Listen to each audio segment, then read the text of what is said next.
네, 오늘은 베베 여선교회 헌신 예배를 모였습니다. 우리 베베 여선교회를 보면 저는 참 볼매라는 생각이 들어요. 볼매. 볼매가 무슨 뜻인지 아세요? 볼매? 좀 옛날 말이에요. 요즘 신조어는 아니고요. 조금 몇 년 된 말인데 요즘 아이들과 대화를 하다 보면 언어의 흐름을 못 쫓아가서 뭐라고? 무슨 말이야? 라는 말을 자주 되묻게 됩니다. 마치 같은 한국말을 하고 있는데도 불구하고 언어 소통이 안 되고 있어요. 저는 저 나름대로 그렇게 나이가 많지 않다라고 생각하는데 학생들은 저를 나이가 많은 사람으로, 그러니까 흔히 말하는 아재로 알고 말을 잘 쉽게 풀어서 하려고 노력하는 것 같습니다. 자, 이 볼매란 말은 유행이 조금 지났으니까 막 너무 남발하시면 안 돼요. 그래서 볼매란 말을 왜 사용했냐면 이 말은 보면 볼수록 참 매력이 있어 라고 하는 단어로 사용합니다. 자, 저는 베베 기관에게 참으로 보면 볼수록 매력이 있어 라는 뜻으로 볼매를 사용했습니다. 자, 그런데 요즘 또 볼매가요, 두 번째 의미가 생겼어요. 어느 학생이 저한테 갑자기 와가지고, 여학생들이잖아요. 와가지고 툭 치면서 말합니다. 저를 오선식 목사니까 오목님이라 불러요, 애들이. 오목님 참 볼매예요 라고 말하는데 그 아이의 표정이 밝지는 않아요. 목사님 볼매예요 라고 말하는데 무슨 말이야? 표정이 왜 그러니? 라고 물어봤더니 목사님 보면 볼수록 매를 벌어요 라고 하는 말로 사용하더라고요. 제가 아이를 맨날 혼내거든요. 물총놀이 하지 마라, 신발 제대로 신어라 이런 막 지적하니까 보면 볼수록 밉다는 거예요. 자, 그런데 우리 여러분들은 보면 볼수록 매력이 넘치는, 보면 볼수록 사랑이 넘치는 베베 기간이 되길 기도하겠습니다. 자, 사랑하는 성도 여러분, 저는 여러분들이 늘 주님이 보시기에 볼매로 보이길 소망합니다. 자, 우리가 하나님이 보실 때도 하나님을 사랑하고 이웃을 널리 사랑하는 우리 모든 성도님들 되길 기도합니다. 자, 집에 있는 자녀들에게도 사용하실 때 첫 번째 의미로만 사용하셔야 됩니다. 아유, 저 친구는 보면 볼수록 때리고 싶어 라고 하지 말고 보면 볼수록 좋은 달란트가 있는데, 보면 볼수록 참 좋은 재능이 있는데, 참 성격이 좋은 친구인데 라고 하면서 칭찬을 해주시기 바랍니다. 칭찬은 하면 할수록 고래도 춤을 춘다고 합니다. 자, 사실 주님의 교회에 처음 부임했을 때 가장 특이했던 것이 베베라고 하는 이름이었습니다. 베베. 처음에 이 이름을 들었을 때에는 도시 이름인가? 라고 하는 생각도 잠깐 들었습니다. 그러면서 자세히 살펴다 보니 베베라는 것은 사람 이름이었는데 고린도에 있는 겐그리아에 있는 집사의 이름이었습니다. 이 베베는 사도 바울과 굉장히 밀접한 관계에 있는 집사님이었습니다. 사도 바울은 이 베베를 소개할 때 나의 보호자라고 베베를 소개하곤 합니다.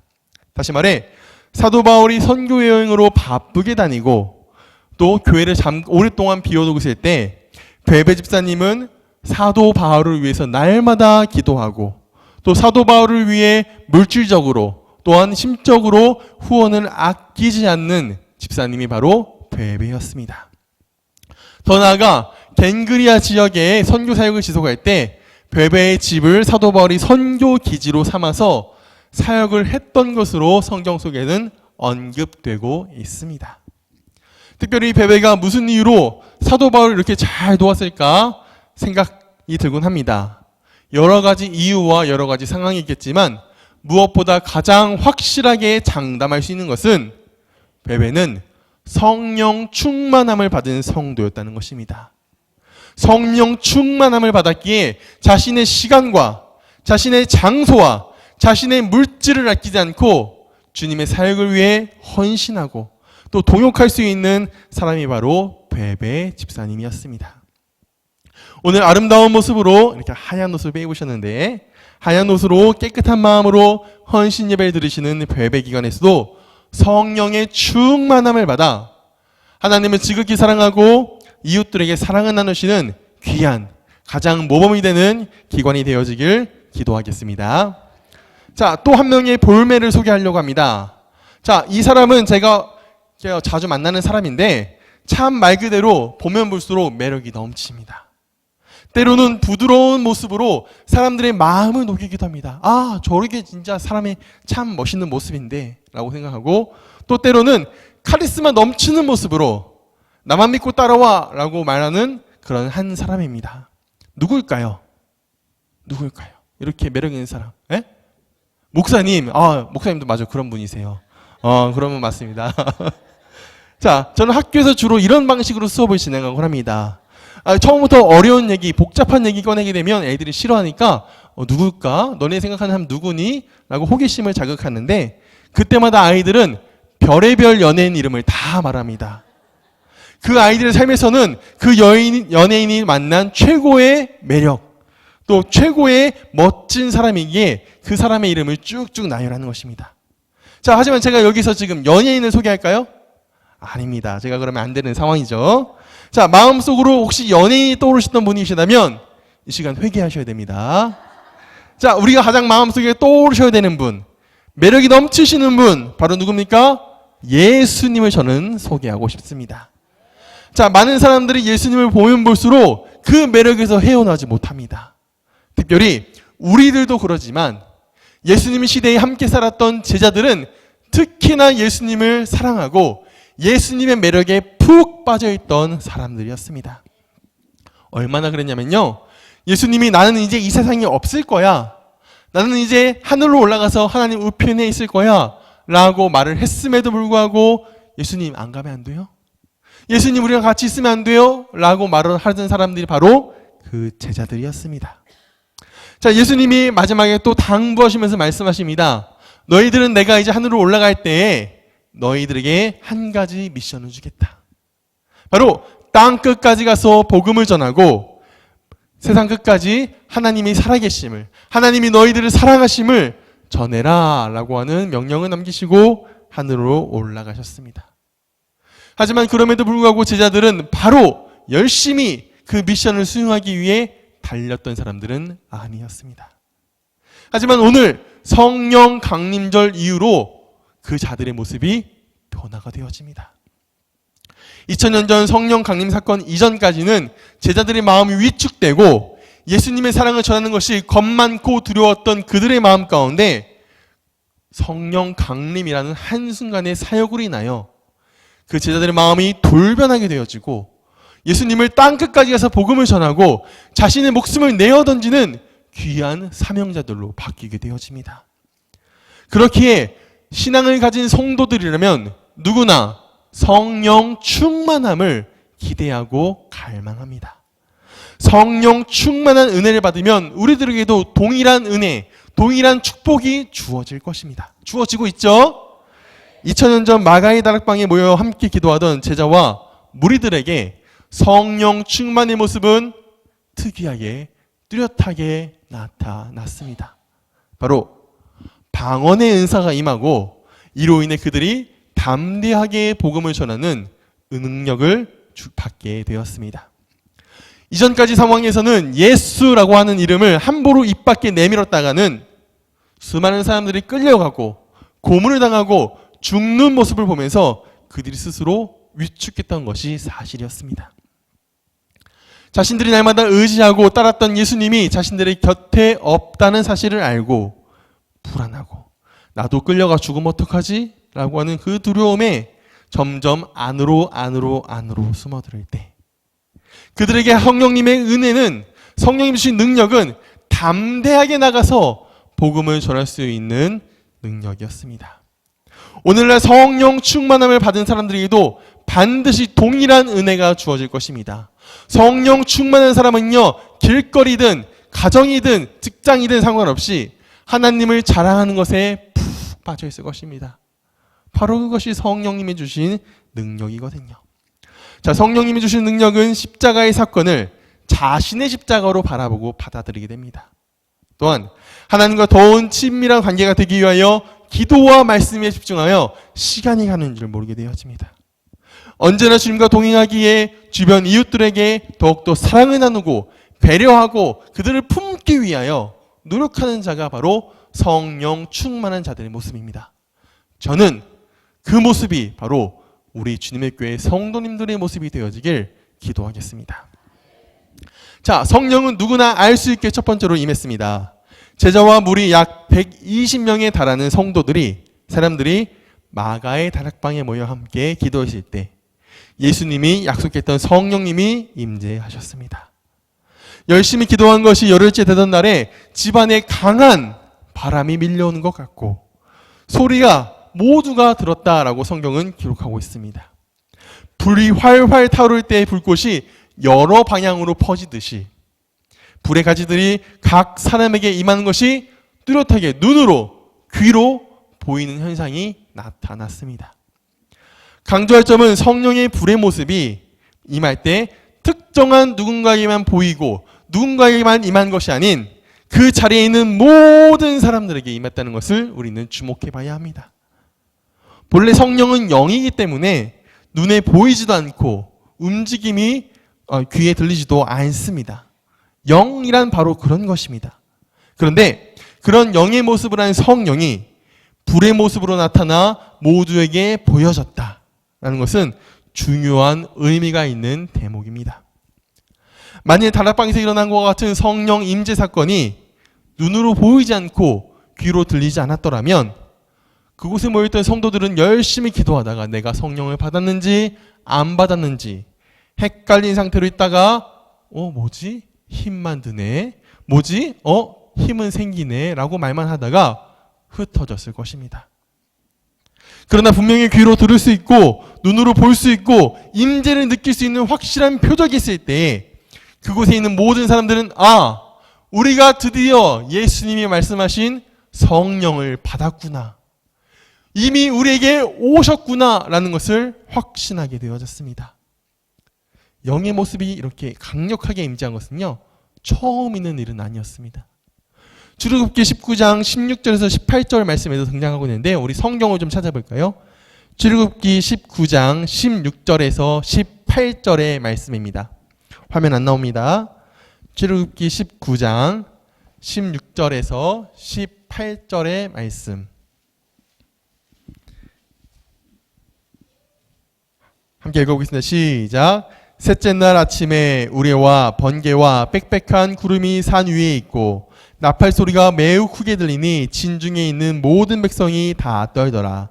모세가 하나님을 맞으려고 백성을 거느리고 진에서 나오매 그들이 산기슭에 서 있는데 시내산에 연기가 자욱하니 여호와께서 불 가운데서 거기 강림하심이라. 그 연기가 옹기가마 연기같이 떠오르고 온 산이 크게 진동하며.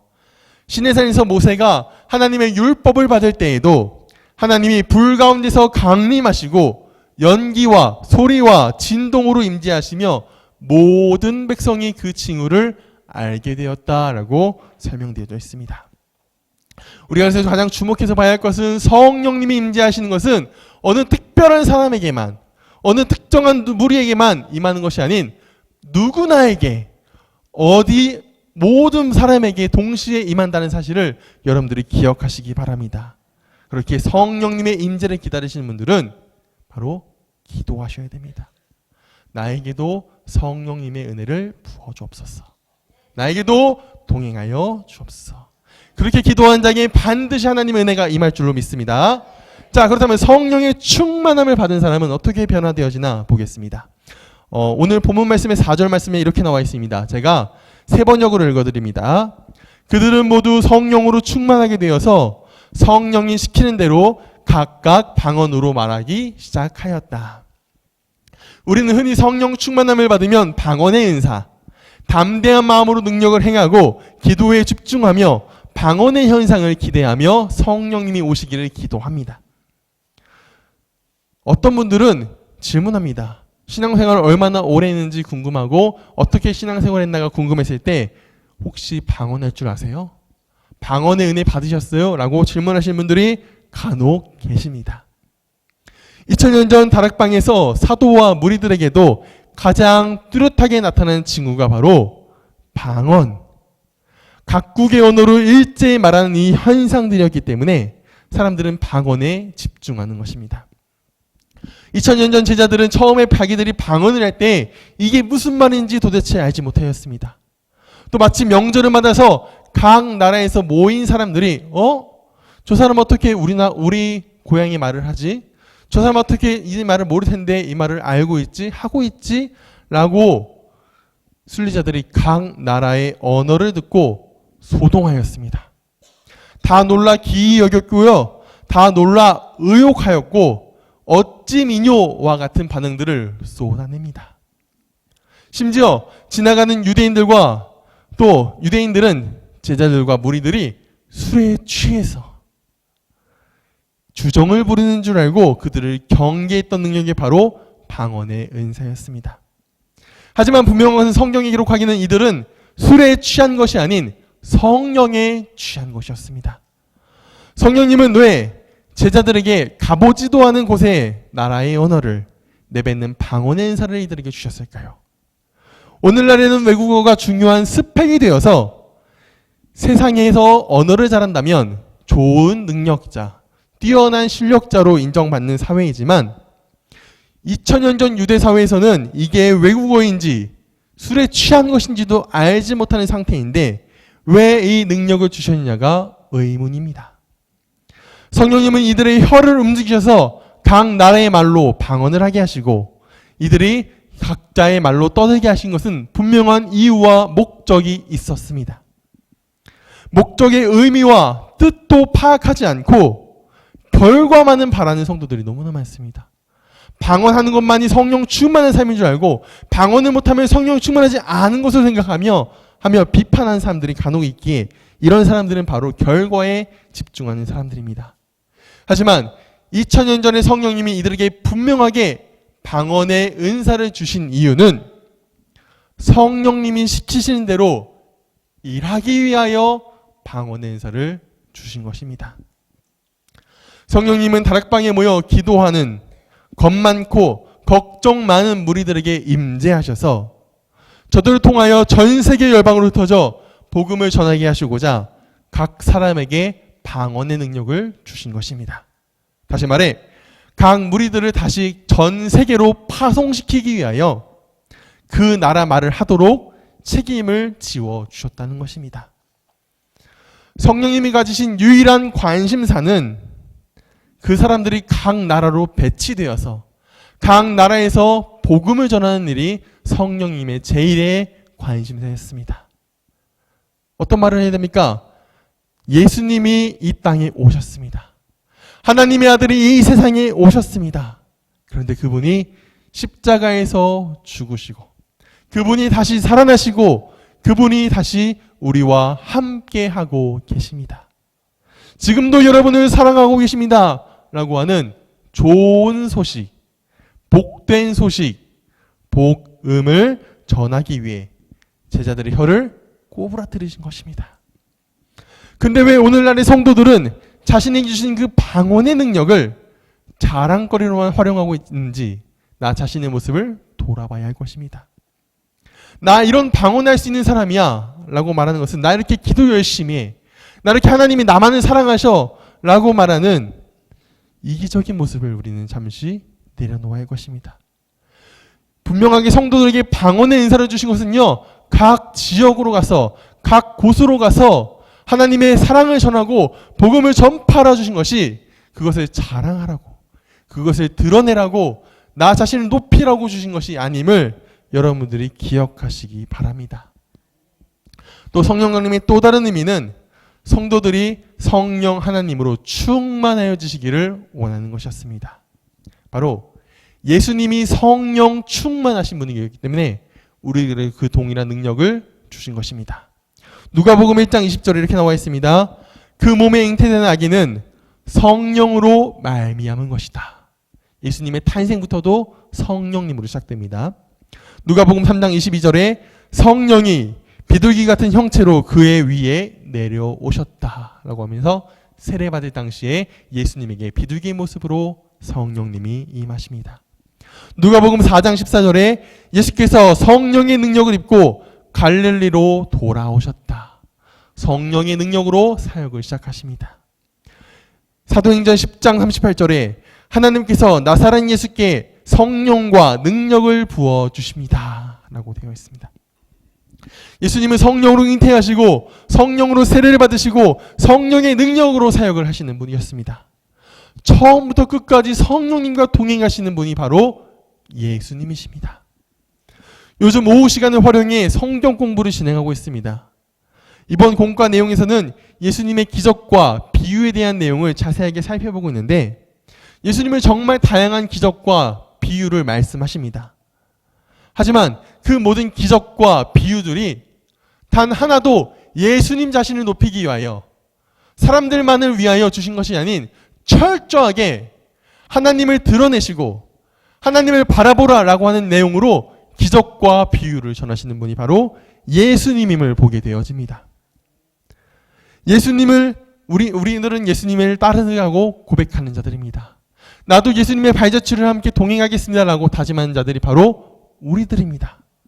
그렇다면 우리들도 동일하게 예수님이 걸어가신 그 길을 걸어가야 합니다.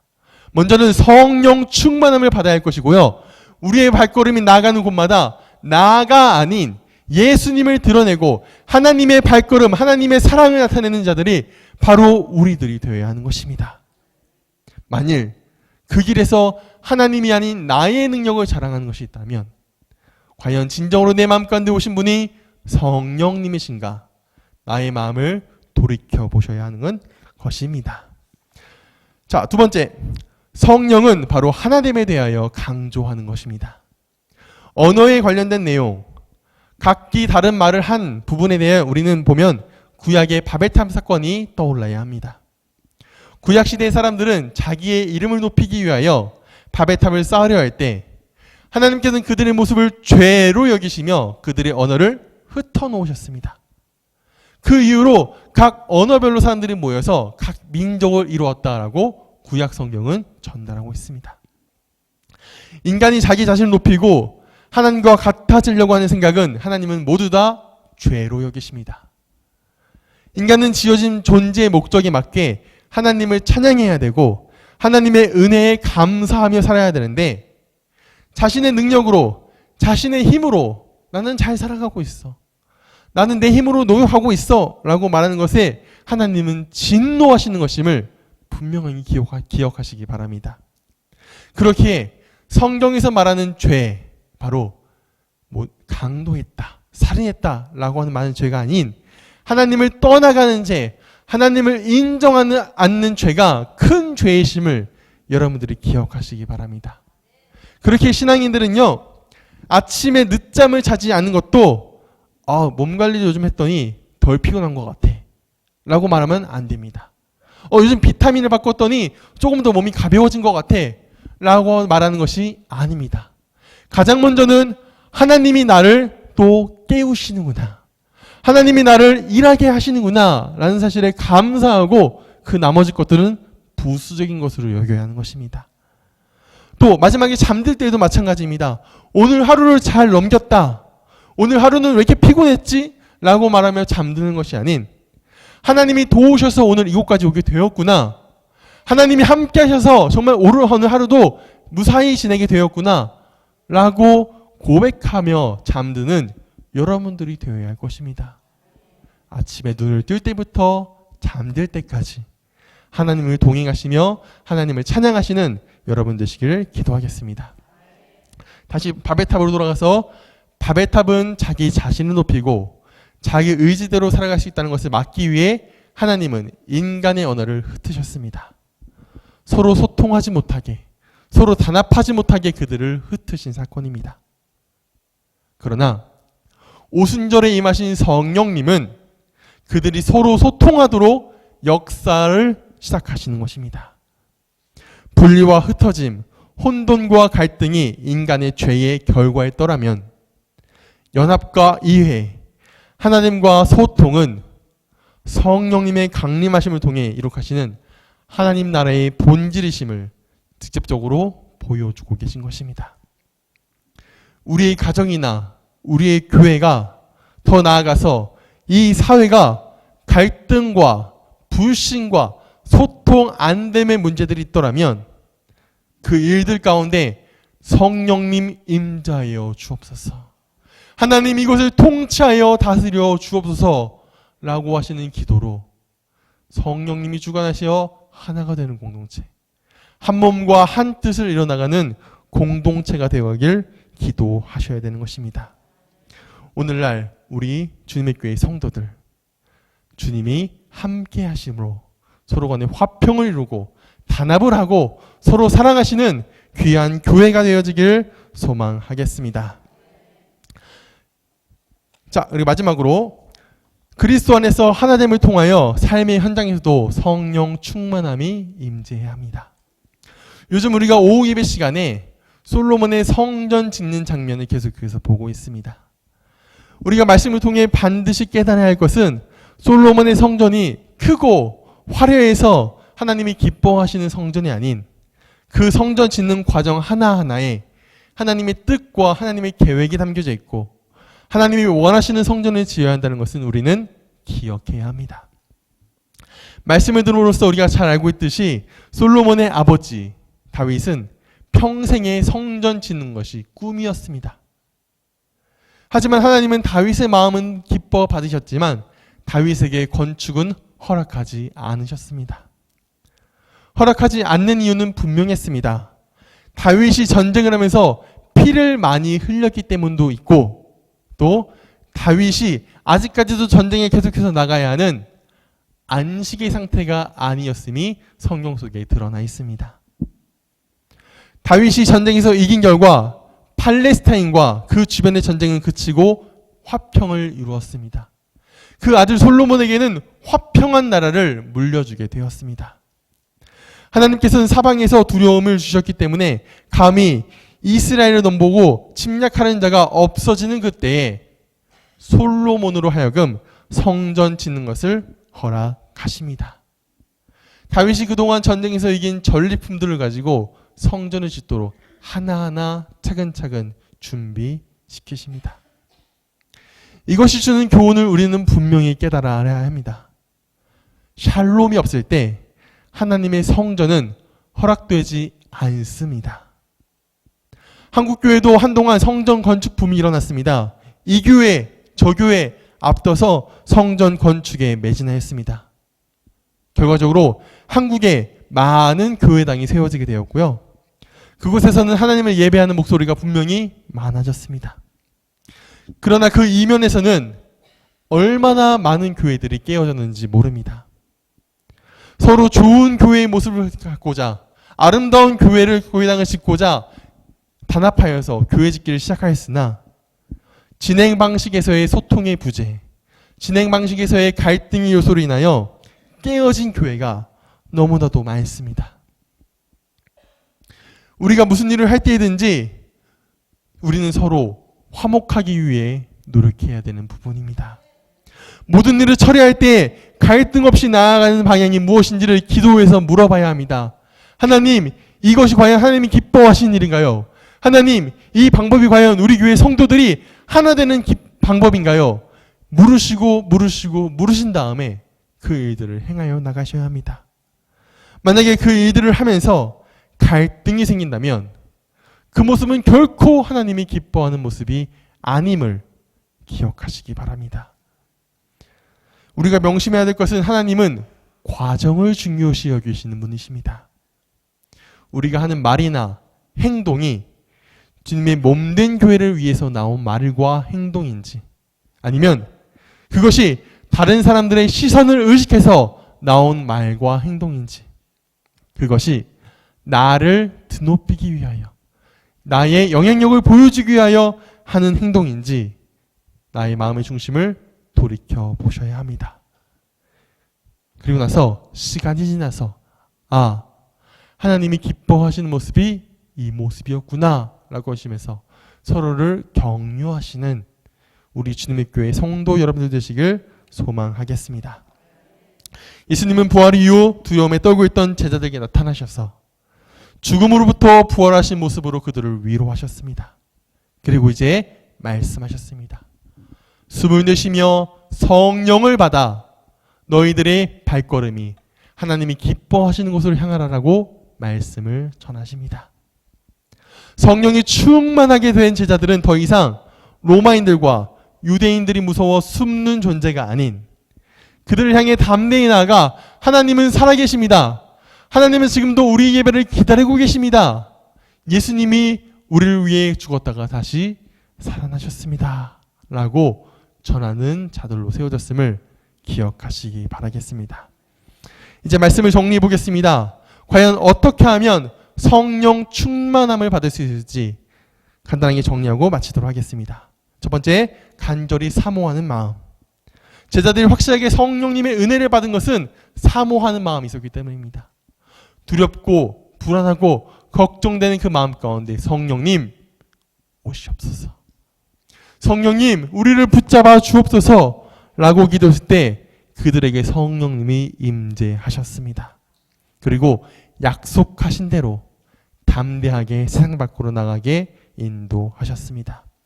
두 번째, 하나님의 말씀을 분명히 기억해야 합니다. 이사야는 이스라엘의 회복과 관련해 하나님이 그분의 영을 부어주시겠다라고 말했습니다.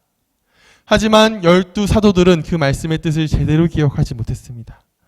이스라엘의 진정한 회복과 연결지어 예수님의 삶을 바라보지 못했습니다. 예수님은 그들의 무지함과 그들의 부족함을 탓하지 않으시고 그들에게 성령님을 보내시어 하나님이 기뻐하신 뜻이 무엇인지를 알려줄 방향을 알려주시겠다라고 전하십니다. 그 방향을 깨달을 때 사마리아와 온 유대와 땅 끝까지 이르러 복음을 전하는 증인들로 그들을 세우실 것을 약속하신 그 말씀, 하나님의 말씀을 허투루 듣지 마시고 오늘날 우리에게 임하신다면 우리가 서로 화평하고 서로에게 사랑을 나누는 귀한 성령 충만한 자들이 되자라는 마음으로 성령님의 은사를 기다리시는 성도 여러분들 되시길 기도하겠습니다. 마지막으로 제자들은 다락방에 모여서 끊임없이 기도했습니다. 그들의 모습을 보며 성경은 이렇게 기록합니다. 오로지 기도에 힘쓰더라. 자신의 모든 것을 내어 쏟아 기도했습니다. 나의 연약한 부분까지도 다 고백하면서 기도했습니다. 이 모습에서 또한 예수님이 보입니다. 겟세마네 동산에서 십자가의 고난을 앞두고 예수님은 땀방울이 핏방울이 되도록 기도를 하셨습니다. 다 쏟아내는 기도를 하는 것입니다. 그것 가운데 성령님은 분명히 임재하시어 그들의 마음에 가득 채워주시고 그들이 담대히 나갈 수 있도록 그들을 위로하여 주셨습니다. 성령 충만함의 체험은 오늘날에도 동일하게 일어난 사건임을 여러분이 믿으시길 바랍니다. 교회에서 하나님을 사랑하고 이웃을 사랑하는 사귐과 나눔이 바로 그 증거입니다. 세상에서 빛을 발하는 성도, 소금의 역할을 하는 성도가 바로 그 증거입니다.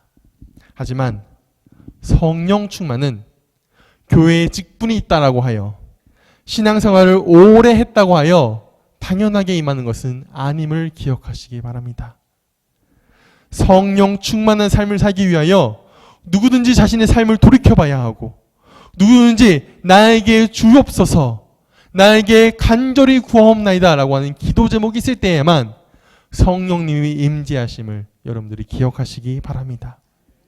그래서 여러분들이 날마다 하나님이 기뻐하시고 그 하나님이 사랑하시는 이웃들을 품고 그들과 함께 아름다운 교회를 세워나가시는, 아름다운 세상을 만들어 나가시는 우리 주님의 교회 성도 여러분들 되기를 간절히 기도하겠습니다.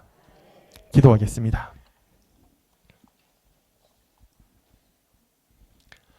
참 사랑의 근원 되시는 주님, 허물과 죄로 인하여 죽을 수밖에 없는 저희들을 위하여 자신의 몸을 내어주사 죽으신 예수님의 그 사랑을 기억합니다. 오직 예수님의 보혈로만 우리가 깨끗이 여겨짐을 기억하며 주님의 사랑을 기억하고 전하는 증인들로 삼아 주옵소서. 주님의 증인들로 살아가는 것에 걱정과 염려가 심히 많은 저희들을 사랑해 주사 보내주신 성령님의 은혜를 우리도 받게 하시고 성령님 안에서 사랑의 띠로 하나가 되게 하여 주옵소서. 주님께서 하나 되게 하신 것을 끝까지 지킬 수 있도록 우리 주님의 교회 성도들을 평화의 도구로 사용하여 주옵소서. 감사드리며 예수님의 이름으로 기도합니다. 아멘.